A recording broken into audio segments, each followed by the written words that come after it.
Hey guys, for today's video, I'm going to do something a little bit different from the calm cosplay embroidery series I've been doing lately, and I'm going to talk a little bit about sergers or overlockers in the world of cosplay.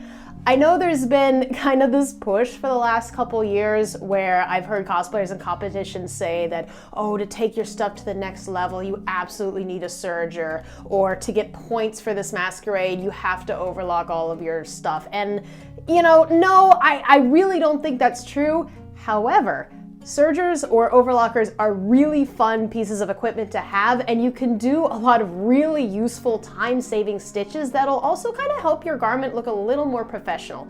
Serging is a fantastic way to finish the edge of your fabric. It uses not just one, but up to 4 threads to wrap around that fabric's edge, preventing unraveling and creating a really secure, clean finish. So the thing that made me want to do this video was, this is our new serger. It's the Husqvarna Amber Air-S400, and I'm really excited to use it. I haven't actually opened it yet. One of the things that a lot of people complain about with sergers and overlock machines is how hard they are to thread. And that's because if you look here, we've actually got not 1, but 2 needles. And then we've got not 1, not 2, not 3, but 4 different threads that feed into the machine. And that's so that we can stitch things that involve 4 different threads, 3 different threads, and then sometimes 2 depending on what you're trying to do. But all of that thread makes the actual threading of the machine a lot more complicated. But apparently, with this machine, you only have to get started with the threading and then it just magically air threads the rest for you. So like, I'm very excited to try that out. What are you doing up here? Are you supposed to be up here? This is not yours. This is not Finny's machine. You guys might also notice that this room looks a little bit different from usual, and that's because this is the one usable room in our current house. We just moved last week and everything is a disaster. We are totally remodeling the craft room and the loft room for a photography studio, and I'm going to be documenting all of that here for you guys, for anyone who also enjoys the world of home decor or maybe wants to kind of give your own craft space a little remodel. But ooh, it is slow going, but that will be fun. You will see that soon. Now, one thing I've seen a lot of people ask is, I'm a cosplayer, I'm entering in a high-level contest, do I really need a serger in order to place? And the answer is no, you don't need any one piece of equipment in order to do well. The idea here is that a serger is going to help you properly finish your seams and your hems and do a really good job of getting that nice clean finishing. However, as long as you're correctly finishing your garment, that is the correct way to do it. And there are a lot of different ways to finish. A serger is just one of those ways. Actually, back when I was making a lot of fandom hoodies a couple years ago, I didn't have a serger, but I still wanted to finish the inside in a really nice way because they were things that I was sending out to other people and going and doing for commissions, and I kind of wanted that extra little level of finish. But because I didn't have a serger, I kind of mimicked that style by using a fat zigzag stitch over the edge. And that's another great way to kind of keep those 2 folds together and bind it and, you know, get that kind of nice garment finishing even if you technically don't have this.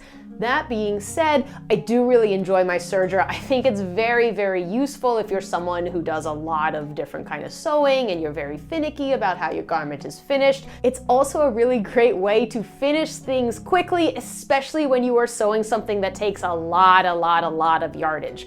The number one thing that I actually like to use my serger for is petticoats. As we all know, petticoats can take dozens, if not 100 yards of fabric, and you know, hemming 100 yards of fabric is no fun, McGee. Nobody likes to do that. However, the nice thing about putting it through the serger is not only are you going much faster on the serger, but it's also simultaneously cutting it for you while also binding the edge. The other thing that I really like to serge is stretchy knit fabrics, specifically hoodies again, or really swimwear as well is a great use for that.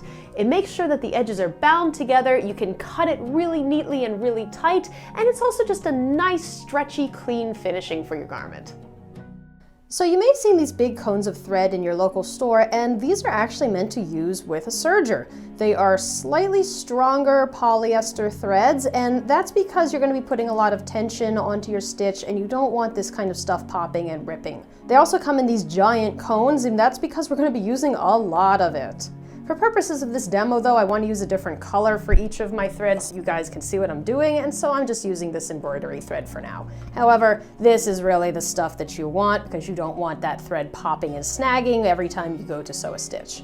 Most sewing machine brands that you know do make their own version of sergers, which is the same word as overlock, but it's always a good idea to read the instructions for how to thread each individual one. It's not quite as universal as with a sewing machine, and like I said, there's a lot of threads here and a lot of places to feed them, and you have to make sure that your threading is exactly correct, otherwise the tension of your stitch is going to be wrong.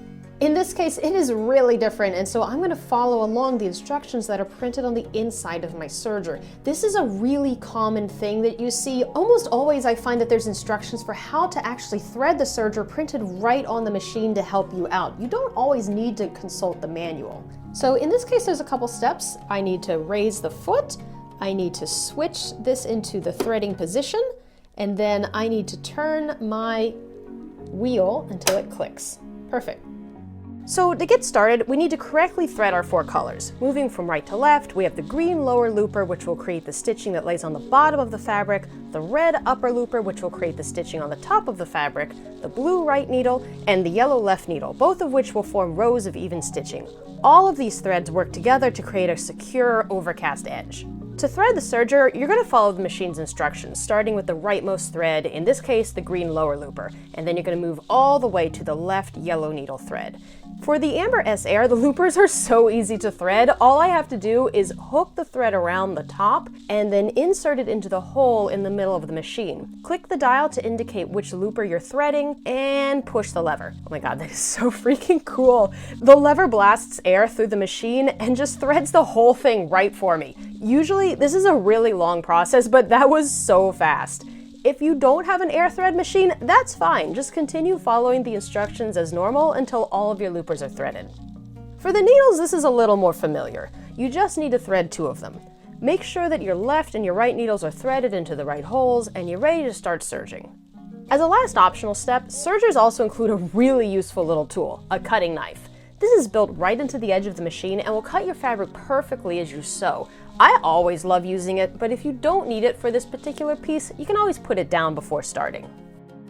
With our finished edge, we can really see how each of those threads are working together. Our left and right, or yellow and blue needles, are forming this secure top stitching line here, while the red upper looper is on the top of the fabric with the green lower looper on the lower. Turn the fabric and you can really see how this works. The green and the red loopers are cast over the edge of the fabric, twisting together right at the edge to bind it together. You can see right here how they're actually connected. This is really secure and will help prevent fraying. In this case, I sewed together 2 pieces of knit fabric and my resulting seam is really tight and stretches beautifully. This is called a 4-thread overlock because it uses all 4 threads. It's going to be your strongest stitch, the most stable, and the bulkiest, but your serger can also perform less bulky 3-thread overlock stitches, rolled hems, and even 2-thread stitches depending on what you need. I hope that's given you guys a fun little intro to sergers in the world of cosplay. Let me know down in the comments below what you've done with your own overlock machine, and I'll see you next time.